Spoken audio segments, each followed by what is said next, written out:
Toastmasters and more than likely honored guest.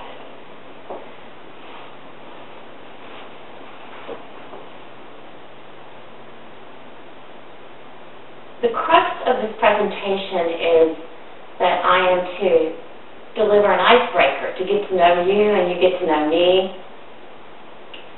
And I kind of struggled with that, but I got help accidentally this morning when at around 6 a.m. I stopped at the Krispy Kreme, and there's Jenny. Jenny is my niece. I haven't seen her in about 8 years. She was so excited to see me. I was so happy to see her that I grabbed her hands, and we were laughing, and people were looking at us like, this is kind of strange. And then she goes, how have you been doing? I said, I'm doing great. I've got to do a presentation this morning, an icebreaker for the downtown Toastmasters group in Pensacola, Florida. I said, would you tell me, Jenny, and you're a king, and you've known me since you were 4 or 5 years old at least, would you please tell me, how would you describe me in 3 words? And she said, warm, positive, and curious. She goes on to say, I remember the time when all of the nieces and nephews came over to your house with your son Scott, and you were trying to mop the floor. We kept getting in your way, and you said, there must be a way to do this. Let's figure it out. So we decided to throw soap all over the floor and water, and then everyone put on their bathing suits, rolled around in it, sloshed around in it for at least an hour, if not more, and the floor looked great. All we had to do was quick rinse mop, and that was it. So anyway, I said, you know, I remember that, and I appreciate you so much, Jenny, for letting me know about it, helping me to remember it, and helping me to understand how I could define myself in this icebreaker to the Pensacola Downtown Toastmasters group. I have a neighborhood that I've discovered each of you are in, and that neighborhood has helped me to actually try to be the type of person I want to be, which is definitely warm, positive, and curious. And you guys are in my neighborhood. In fact, I see you, we're all out on our front porch off and on. Sometimes we open our blinds, sometimes we open our curtains. And being the curious person that I am, not nosy, just curious and inspired by what I've learned from people in my neighborhood. I love this neighborhood. And I have discovered some of the key elements of my life that make me a warm, positive, curious person. For example, I got the nerve, maybe around 5 years ago, to post my profile on Yahoo Personals. And I got several replies, and I had some crazy experiences, fun ones. Some people are still my friends that I met through the Yahoo Personals. But there was one particular profile that really made me curious. You know, he looked really positive, like I am. He didn't really have much of a negative approach to life, and I could really warm up to that. His profile said something like, I love to read, write, talk, listen.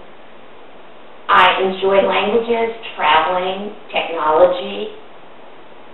One of the things you're going to like about me is that I have to travel a lot, so this means lots of fun, warm homecomings, and also you won't get tired of me.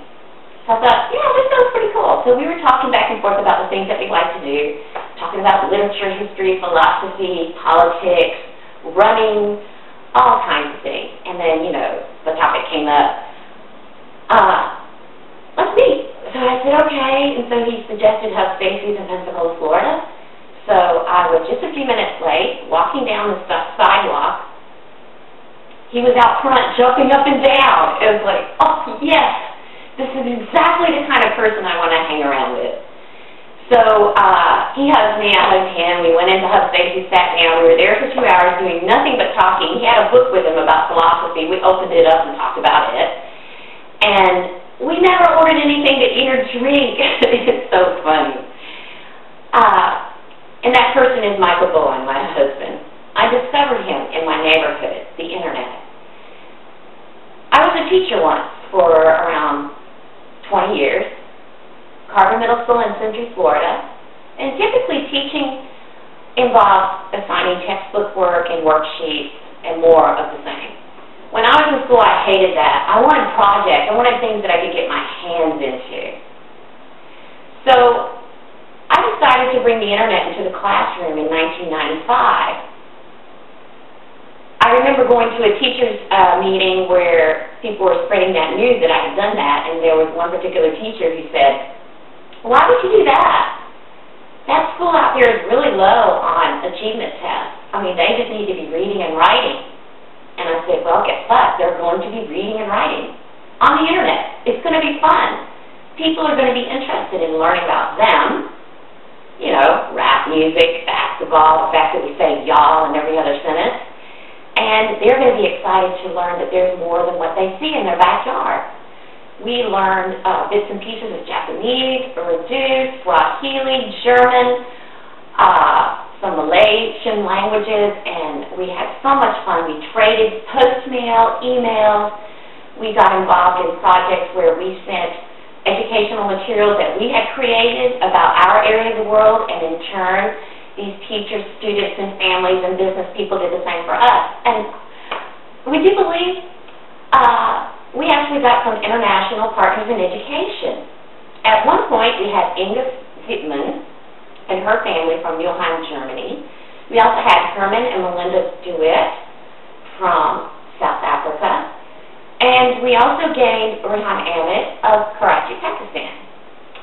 Now, the reason I bring up this particular person, Rehan Ahmed, in my neighborhood is he's the one who introduced me to voice over Internet. And I was really curious about voice over Internet because I always loved Star Trek. And I thought, wow, this is like bringing it to life. And then later, some video was thrown in. Who would have thought? So we kind of were playing around with voice over Internet. And we thought, okay, so this means that even though I'm in Pensacola, Florida, I can really be everywhere. And so, for example, how do people reach me?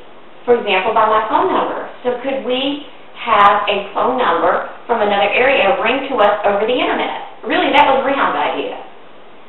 And he developed the technology with our awesome team.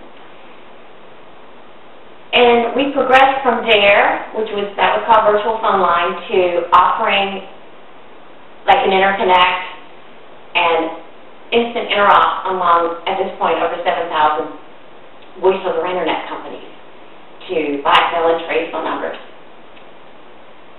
I could tell you more about my neighborhood. I'm just going to conclude with one more item. I don't have to waste time going to the store, although I do, because I believe in supporting my neighbors, my physical neighbors, in their businesses. But I don't have to. I can go on the Internet and buy just about anything I want, and the Internet is my neighborhood that you are all in. But for example, no kidding, the dress I have on, I bought at eBay. It keeps me warm in the winter, which this is winter right now, almost December in Pensacola, Florida. So in conclusion, I want to invite you all to spend more time in my neighborhood, the Internet.